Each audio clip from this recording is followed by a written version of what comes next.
नाशिकच्या TCSच्या प्रकरणामधील आरोपी निदा खान हिला पोलीस कोठडी सुनावण्यात आली आणि निदा खान हिला 11 मे पर्यंत आता पोलीस कोठडी असणार आहे।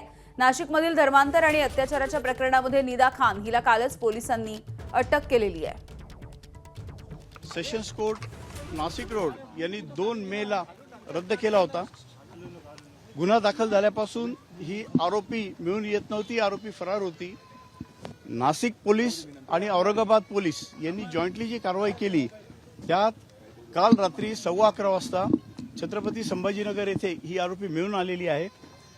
आरोपीला ताब्यात घेऊन काल रात्री उशिरा औरंगाबादच्या ज्युडिक्शनच्या संबंधित ज्युडिक्शनच्या कोर्टासमोर नेण्यात आलं।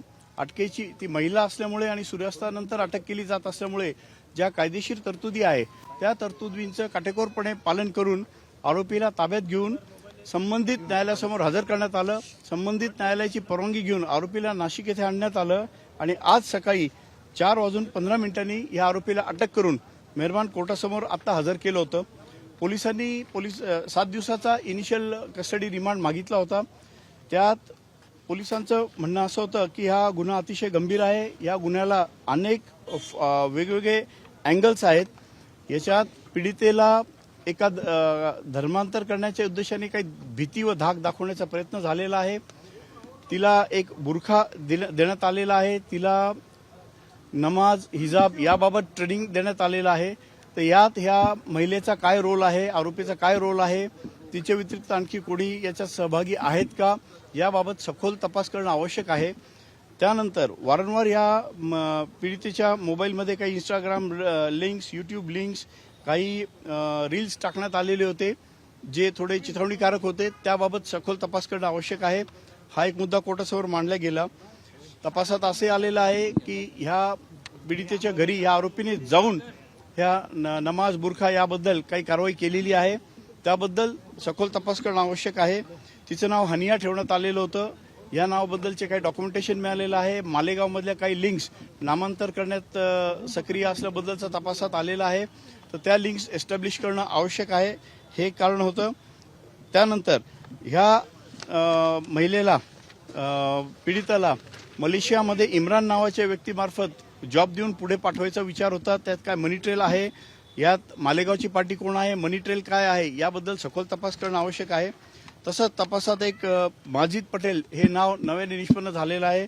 तपासात असं निष्पन्न झालेलं आहे की ही महिला आरोपी नारेगाव, कोसर, छत्रपती संभाजीनगर इत्यादी भागात राहिलेली आहे, तिला कोणी आश्रय दिला त्याबाबत तपास चालू आहे। त्यात माजिद पटेल नाव आलेलं आहे, त्यांना आरोपीपणात सामील करून कलम 238 वाढ करण्यात आलेली आहे। हा सगळा तपास विचारात घेऊन 11 तारखेपर्यंत या महिलेला पोलीस कस्टडी सुनावण्यात आलेली आहे। मटेरियलबाबत पण सुनावणी झाली का? मटेरियलबाबत की काय काय नक्कीचा रोल?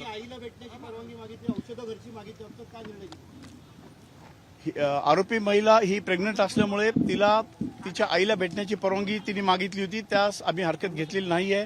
कोर्टाने दिवसातून 2 वेळा तिला आईला भेटणं किंवा गरजेप्रमाणे औषध देण्याबाबत निर्देश केलेले आहेत, ते निर्देश पूर्णपणे पाळले जातील। आतापर्यंत झालेल्या तपासात मतीन माजिद पटेल राहणार छत्रपती संभाजीनगर यांचं नाव येतंय, त्यांना आरोपीपणात सामील करण्यात आलेलं आहे।